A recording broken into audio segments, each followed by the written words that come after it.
राधे राधे मित्रों, मैं गामा अपने चैनल पर सबका हाथ जोड़कर स्वागत करती हूँ और कमेंट बॉक्स में राधे राधे जरूर लिखिएगा। सब लोग कैसे हैं? सब बढ़िया होंगे, माता रानी की कृपा है और मैं भी ठीक हूँ घर पे। तो आज का मेरा टॉपिक है, जय श्री राधे। आज का मेरा टॉपिक है कि शादी वाले दिन माँ बाप अपनी बेटी के पैर पर सर क्यों रखते हैं, वो क्या ऐसा कहते हैं उससे। क्योंकि शाम के टाइम एक रस्म होती है मंडप के नीचे, जो 11 सुहागिन खाना खाती हैं और फिर माँ बाप उसी टाइम जोड़े सहित उसके पैरों पे अपना सर रखे और उसके कान में एक चीज़ बोलते हैं।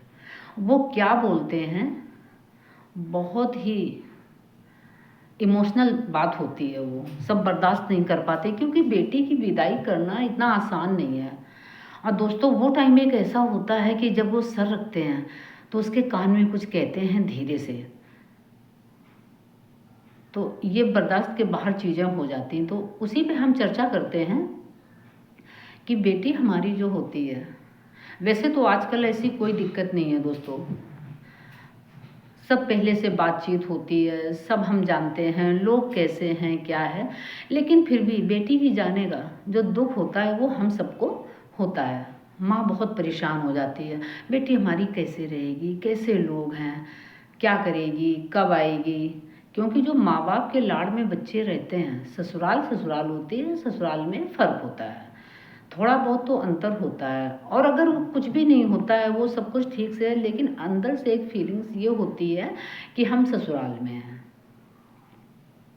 क्योंकि माँ बाप बच्चे से रूठते हैं, उनके ऊपर चिल्लाते भी हैं, अरे आपने ये क्या कर दिया, वो क्या कर दिया, लेकिन वहाँ शांत रहते हैं।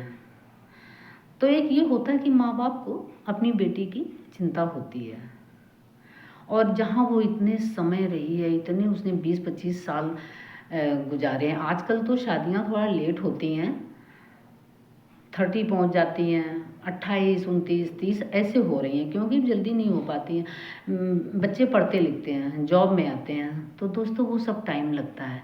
लेकिन एक ये बड़ा कलेजा भारी होता है कि जिस दिन बेटी की विदाई होती है। अब ये होता है, जो लोग बेटी विदा करते हैं उस चीज़ को वही समझेंगे कि हमने अपनी बेटी कैसे विदा की है। अच्छे संस्कारों के साथ उसको ससुराल भेजिए, और ऐसी कोई दिक्कत नहीं आती है कि बेटी को कोई परेशानी होगी। तो दोस्तों, ये होता है कि जिस दिन शादी होती है, और ये सुहागिल वाली एक रस्म होती है, 9, 7, 11 आपके यहाँ जितनी सुहागिल होती हैं ये ज़रूर कीजिएगा। ये बहुत ही अच्छा काम होता है सुहागिल खिला के। इसके बाद फिर हम लोग बारात के स्वागत में लग जाते हैं। तो जो 11 सुहागिल होती हैं वो पूरे दिन व्रत रहती हैं, और वो फलाहार ही करती हैं। जब वो रात में सुहागिल खा लेती हैं शाम के टाइम, ये आजकल काम जल्दी करा दिया जाता है, करीब 5-6 बजे, क्योंकि लड़की फिर पार्लर जाने का होता है और उससे भी जल्दी हो जाता है, क्योंकि उस समय थोड़ा सा रोना धोना घर पे होता है। कोई भी माँ बाप जब बेटी के पैर सर रखेंगे तो एक ये होता है ना, अंदर से जितने लोग होते हैं बहुत उदास हो जाते हैं।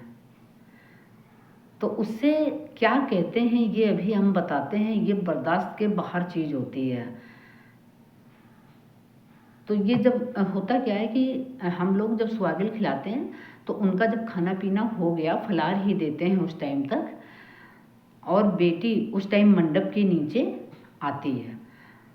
तो माँ बाप अगर दोनों हैं तो गांठ जोड़ करके, क्योंकि माँ बाप ही कन्यादान लेंगे, जब दोनों हैं तो उसके पैरों पे लड़की मंडप के नीचे पाटे पे खड़ी होती है, और माँ बाप दोनों एक साथ उसके पैरों पे सर रखते हैं, और वो बेटी से बोलते हैं कि अब हम तुमसे उद्धार हुए। दोस्तों, ये बहुत बड़ी बात होती है, ये बर्दाश्त करने की क्षमता तो किसी किसी में होगी। उस टाइम बहुत घर में रोना मच जाता है कि अब बेटी हम तुमसे उद्धार हुए। तो बेटी सर रखने नहीं देती है, वो बीच में ही उठा लेती है। लोग उसको बता देते हैं कि बेटा पैरों पे सर ना रखने पाएँ, जैसे झुकें वैसे ही मम्मी पापा को उठा देना, और वो बस उसके कान में कहते कि बेटा अब हम तुमसे उद्धार हुए, तुम जहाँ जाना खूब सुखी रहना। तो दोस्तों बेटी विदा करना ये आसान काम नहीं है। जिसके बेटियां हैं उस चीज़ को वही समझते होंगे, क्योंकि बेटी की जिम्मेदारी रहती तो पूरी लाइफ है। ऐसा नहीं है कि उसकी शादी हो गई है और हम फ्री हो गए, स्वतंत्र हो गए। बच्चों को पूरी लाइफ देखना पड़ता है। लेकिन जो है कि शादी का रिवाज है वर्षों से, इसको कोई नहीं बदल पाया है। तो एक ये होता है कि बेटी अब शादीशुदा हो गई है तो थोड़ा बहुत तो अंतर आता है, क्योंकि पहले वो माँ बाप के उसमें रहती है, इसके बाद ससुराल, सास ससुर हैं, पति हैं, तो उन जो वो कहेंगे उसके हिसाब से फिर चलना पड़ता है। दोनों की सहमति से ही गृहस्थी चलती है। ऐसा नहीं होता कि कोई एक मनमानी कर रहा है। जो गृहस्थ जीवन हमारा होता है तो वो पति पत्नी की मर्जी से ही चलता है। तो माँ बाप का एक ये होता है कि हमने बेटी को शादीशुदा कर दिया है और एक उसको फैमिली मिल गई है और उसको साथी मिल गया है। अब वो अकेले, बच्चे बाहर आजकल रहते हैं तो बहुत चिंता होती है, खाना खाया नहीं खाया, अगर कोई बीमार हो गया अब कौन देखेगा। तो क्या हुआ कि अपना दोनों आराम से रहते हैं और एक दूसरे के लिए मदद के लिए तैयार रहते हैं। तो माँ बाप को भी इतना चिंता नहीं रहती है। और ऐसा कुछ नहीं होता है कि हम फ्री हो गए हैं। अपने बच्चों की चिंता माँ बाप को पूरी लाइफ रहती है और करते भी हैं, करना भी चाहिए। कोई जिम्मेदारी ख़त्म नहीं होती, बस हमने उसकी शादी की है और सारे काम लाइफ में वैसे ही चलते रहते हैं। तो मेरी हाथ जोड़कर प्रार्थना ये है कि बेटी ससुराल जाए, कोई दखलंदाजी उसकी ससुराल में ना करें और उसको अपने जीवन से, अपनी गृहस्थी, अपनी लाइफ में आगे बढ़ने दें। क्योंकि जब बहुत हम माँ बाप टोका टिप्पणी करते हैं तो उनका इंटरफेयर बहुत ज़्यादा हो जाता है, तो वो चीज़ ठीक नहीं रहती है। क्योंकि आजकल के बच्चे खुद समझदार हैं, हमें अपनी लाइफ में कैसे रहना है और आराम से वो एडजस्ट भी वहाँ हो जाती है। तो उसको जो भी सिखाएं, बड़ों का आदर करना सिखाएं, छोटों को प्यार करें, जो भी उसके घर पे हैं, तो ये लाइफ में कोई ऐसी कठिनाई आती ही नहीं है। तो बस ये जो सर रखने वाली रस्म होती है दोस्तों, ये जरूर करें उसके सुखमय जीवन के लिए। और ये करीब करीब सभी घरों में होती है। तो ये दोस्तों होता क्या है कि वो सीन जो होता है, आंगन में पूरी भीड़ लग जाती है और मतलब इतना अजीब अंदर से लगता है, जैसे लगता कलेजा मेरा फट जाएगा।